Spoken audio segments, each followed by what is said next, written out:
Now, we just recently had, I think it was a couple of weeks ago, I know you've probably seen the articles and stuff in Arizona Capital Times about the Representative Thorpe attacking one of the female representatives in committee and threatening to throw her out. I think it was Representative Blanc from LD26. Yeah. And it was Representative Thorpe that was actually threatening her, and it turned into a big scandal. And then they had a story about how there is a lot of that kind of it was a lot of that type of behavior happening because the men in the legislature seem to think that well, we're the men and you guys are the women, so you need to be listening to what we have to say. Huh? Yeah, yeah, I know how that goes. Yeah, somebody over here doesn't listen to me at all. But I mean, just in general, that I think is something that we're going to see until we can actually finally break that habit or that culture at the legislature. So for women that are actually thinking about running and maybe is successful, what would you say to them about that type of behavior and how to deal with it? Well, it's not just even in our legislature. I mean, look at what the Senate did to Elizabeth Warren when she wanted to read. But she persisted. The letter that, yeah, and nevertheless she persisted. Mm-hmm. I mean, we see that type of behavior all the time from, not all men toward women, but there are a group of men who just see women as subservient, as just be quiet, be seen and not heard. Mm-hmm. And isn't it cute your constituents voted for you? I think we see that quite a bit in some of the especially people who have been there a while. Right. It's like, I know what I'm doing, you don't, just be quiet and let me handle it. And politics is still very much a man's world. I mean, I think overall, we're about, with every elected office, women are still only about 25, 26% of the electeds, and yet we're 51% of the population. Mm-hmm. I was reading a recent study where they said it'll take another 500 years at this rate for women to reach equity in the political system if we don't make a big push. And, we can have discussions about why Hillary lost. Some people think it was that, people just aren't ready for a female president. I do think that there was a little bit of sexism involved. I mean, there's a whole host of other reasons as well. But, I think there was definitely some sexism in there. There was definitely some sexism. Yeah. I mean, the things that Trump was saying about how she dressed and this, that, and the other. It's like, yeah, she dresses bad, and look at your hair, and tell me that that's okay? Really? Yeah.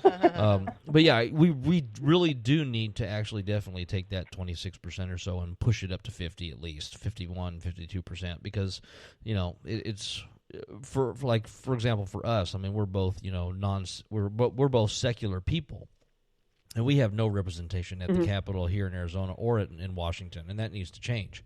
And it's the same for women. You have, what was the thing that they just did like last week, where they made the decision to pass that bill in the Senate, and the entire room was filled just with old white men, and it was about women's rights or women's health and stuff like that. It's like, yeah, because that makes sense. Yes. And then you saw the spoof on it about the room full of dogs making healthcare decisions for cats. And it's funny, but it's also serious, because I'm a guy.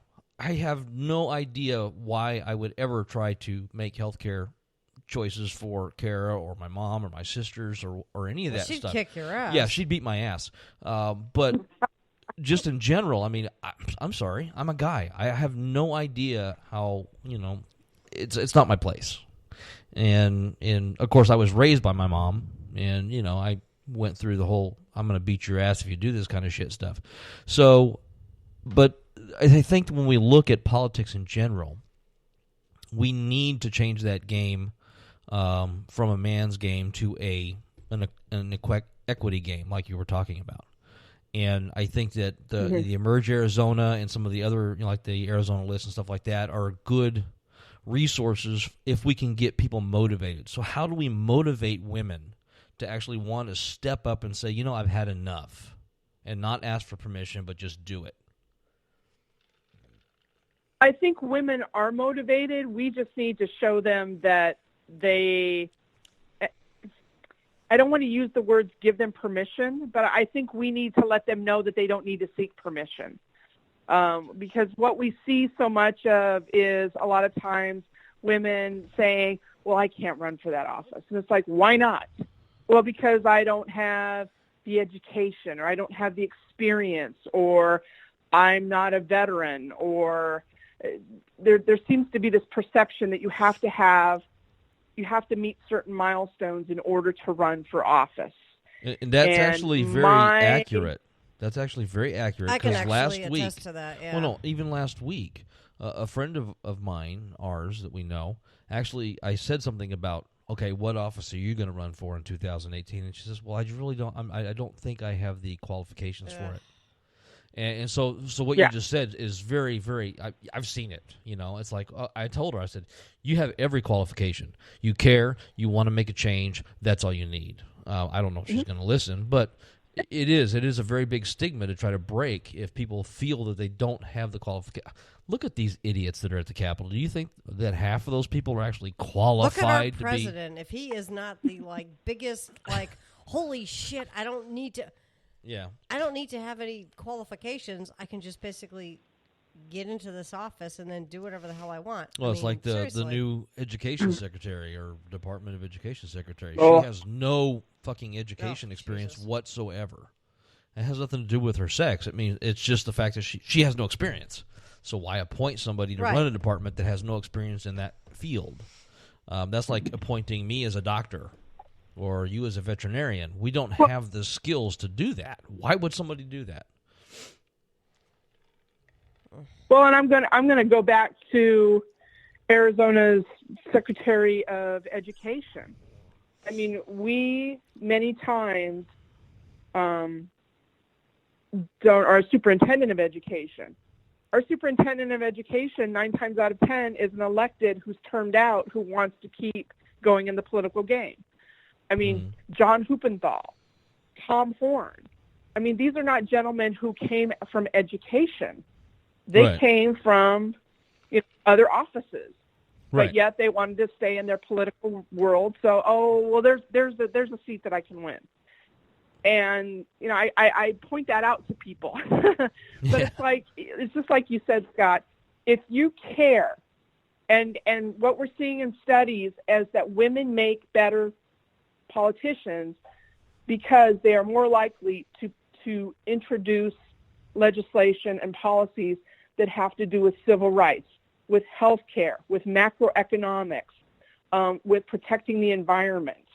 They are more conscious about the world around them and how things interact many times than their male counterparts. Right. No, I agree with that. But I think I've been insulted. And that's what we... No, well, okay. No, I agree with you totally. And that is something we need to be careful of too, because the last thing we want to do is turn this into a men versus women argument or conversation. But at the same time, we could have these. We're talking about gender. We could have these same conversations about the differences in socioeconomics with our politicians. We could have the same discussions with race. And all the other divisions and the quote unquote identity politics that we have. I think what keeps more people out, though, more women out of politics, is because many times women don't have the financial means to run. Mm-hmm.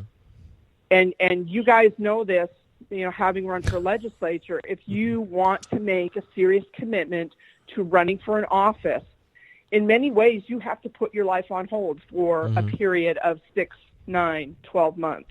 Years. And if we did it for 6 years. For years. Yeah. And if you're not independently wealthy, if you don't have a husband, a partner that can support you in that, or sometimes, we see women with children. Mm-hmm. And it's like, well, I have to take care of my kids, and then once we get them into school or into aftercare, or the caretaker comes home, then I can go out and walk. So, a lot of times it's life that gets in the way for women running as well. Mm-hmm. Yeah, it does take a lot of dedication. And now, one of the things that you mentioned was about the financial aspect of it. We, of course, ran for 3 terms, 3 different election cycles, and we only qualified for clean elections once out of those 3. So we can attest to how hard it is to get funding and financing for elections.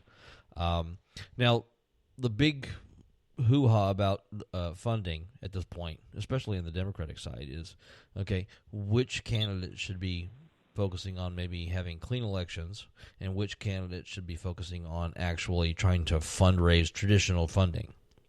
I know that here in our district the last session, we all 3 qualified for clean elections, and it was great because the first 2 elections we tried to run, we ended up with $2,000-$3,000 tops. Whereas this time we had full clean elections funding, and it was like, oh my God, we got money, we can do shit. $2,000-$3,000. That's not even enough to pay for the gas to go canvassing and the fucking paper to print your flyers. No shit. So is that something that Emerge actually takes into account when you guys train people? Because some districts you're going to have to run traditional if you're going to compete, and then some districts, if you get clean elections, that's great because you're in such a bad place like we were that even if you had $100,000 each for your campaign, you wouldn't probably win anyway. So is that something that you guys talk about how to decide whether or not you should run clean versus traditional? Absolutely. We go through both traditional funding and clean elections funding. But my question to anyone when they say, well, how should I run, traditional or clean? My question is, can you raise $40,000? And if the answer is, oh, yeah, not a problem, then we're going to run traditional. Mm-hmm. If it's, I think I would struggle to probably raise 20, maybe 25, then we're going to run clean. Right. Yeah, because but fortunately, we suck at fundraising. I mean, we found that out real early on. So, it's crazy. You may want to give a little bit of insight as to what clean elections is. For those of you that are listening that don't understand, Arizona has what's called clean elections. The idea is that anybody, it was made so that anybody, regardless of financial backing, could be able to run as a candidate. Imagine that. Yeah. The idea being that, to get clean elections, and clean elections funding comes from fines and penalties from speeding tickets. I mean, there's a whole bunch You run a red light, you're putting money into that coffer. You're putting money into the coffer. Okay. And then if you qualify, which requires you to get a minimum of $250 $5 qualified donations from registered voters in your district, then they give you, was it 16.6 or 16.8 in the primary, and then 24,000 for the general if you make it to the general. $24,000 to run your campaign. We were uncontested. We made it straight through. Yeah, we made it straight through. So we had the full, which gives you basically $40,000 to run with for those that can't afford it or don't have the ability to raise funding. And it's stringent. You can't just spend it on dinners. You can't even spend it on clothes. I mean, it's very stringent on what you can spend it on. I wanted to get a toupee, and they said no.